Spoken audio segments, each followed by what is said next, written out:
The man accused of molesting hundreds of male student athletes during decades as an athletic trainer in Miles City is sentenced in federal prison. 79-year-old James Jensen will serve 12 years in prison with 3 years of supervised release. While a civil suit and state charges are still in play, Jensen pled guilty in December to using the internet to entice underage boys to engage in sexual activity. Q2's Andrea Lutz was in the courtrooms. She joins us with what happened. Well, James Jensen walked into a federal courtroom in a khaki jumpsuit. He had on glasses and a shaved head, his health obviously deteriorating. And he told his victims in that courtroom there's no excuse for his actions.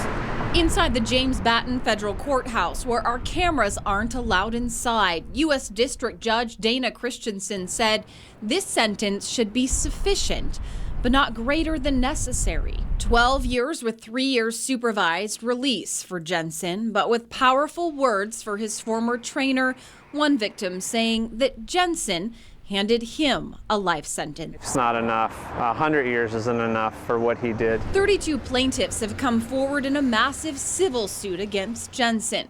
Their lawyer, John Heenan, saying this federal sentencing closes one door, but others are still open. We look at this as another chapter done and a bit towards closure. While there's not much to commend about anything about Jensen, the fact that he didn't put the victims through a trial is meaningful. He developed what he called the program, a way to sexually assault possibly hundreds of teenagers over the years. James Jensen will be about the age of 95 before he's released from federal custody.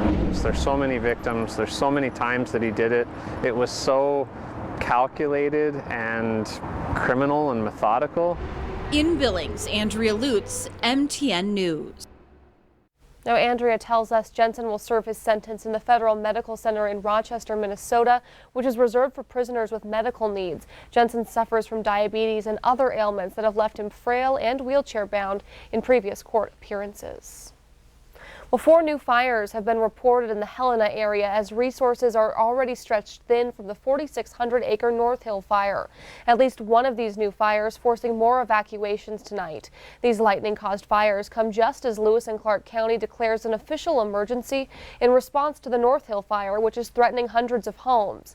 This emergency declaration allows the county to receive state and federal assistance. The North Hill fire has grown around 400 acres in just the last 24 hours. Now, more than 350 people are assigned to fight it. Crews are working to improve fire lines and cooling spots near structures.